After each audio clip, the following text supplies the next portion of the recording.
முருகன் பக்தி கதை. தினமும் 19 தலைப்பு. மரண பயத்தை வென்ற முருகபக்தன் கதை ஆரம்பம். தென் தமிழகத்திலுள்ள ஒரு சிறிய கிராமம்.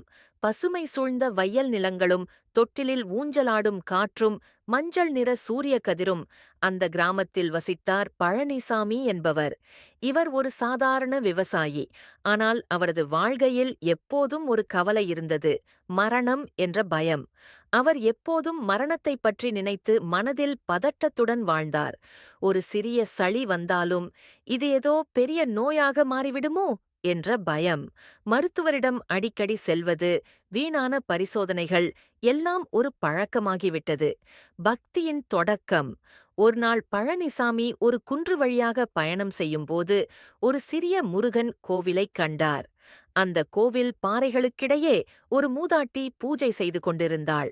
அந்த மூதாட்டியின் முகத்தில் இருக்கும் அமைதி, பக்தி பார்வை அனைத்தும் பழனிசாமியின் உள்ளத்தில் தாக்கம் ஏற்படுத்தியது. அந்த மூதாட்டியிடம் அவர் கேட்டார்: அம்மா, உங்களுக்கு வயதும் அதிகம், உடலும் பலவீனமாக இருக்கிறது. ஆனா உங்க முகம் எப்படி இப்படி அமைதியா இருக்கு? மூதாட்டி மென்மையாகச் சொன்னாள்: மரணமா? அது என்னை பயப்படுத்தாது. என் முருகன் இருக்கிறாரே, அவர்தான் எனக்கு உயிர் நம்பிக்கை. அவர் அழைக்கும்போது நான் தயாரா இருப்பேன். மாற்றம் ஏற்படுகிறது. அந்த வார்த்தைகள் பழனிசாமிக்கு ஒரு புதிதான எண்ணத்தை ஊட்டின. நான் இப்போ வரைக்கும் என் வாழ்க்கையை பயத்துடன் வாழ்ந்தேன். ஆனா இதுவரை நம்பிக்கையில்லாம வாழ்ந்ததால தான் இப்படின்னு தோணுது. அந்த நாள் முதல் அவர் அந்த கோவிலுக்கு தினமும் சென்று பூஜை செய்யத் தொடங்கினார். ஓம் சரவணபவா என்ற மந்திரம் நாளும் அவரது வாயிலிருந்து ஒலிக்க ஆரம்பித்தது. அவர் தினமும் வேலவை கையில் பிடித்துக்கொண்டு உச்சியை நோக்கி தியானம் செய்தார். சோதனையின் தருணம். ஒருநாள் கிராமத்தில் ஒரு பெரிய காய்ச்சல் பரவியது. பலர் படுத்துவிட்டார்கள். பழனிசாமியும் அந்த நோயால் பாதிக்கப்பட்டார். உடம்பு முற்றிலும் சோர்ந்து போய் மூச்சுவிடவே கஷ்டப்பட்டார். வீட்டில் எல்லோரும் பதற்றத்தில் இருந்தனர். ஆனால் பழனிசாமி மட்டும் அமைதியாக இருந்தார். கண்களை மூடி முருகனை தியானித்தார். சாமி, நான் இப்போ நம்பிக்கையோடு இருக்கிறேன்.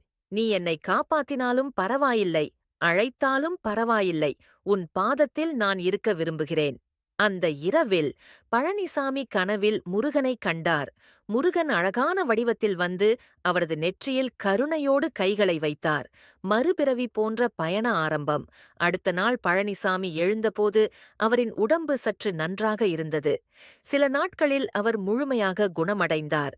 இப்போ அவருக்கு மரண பயம் இல்லை.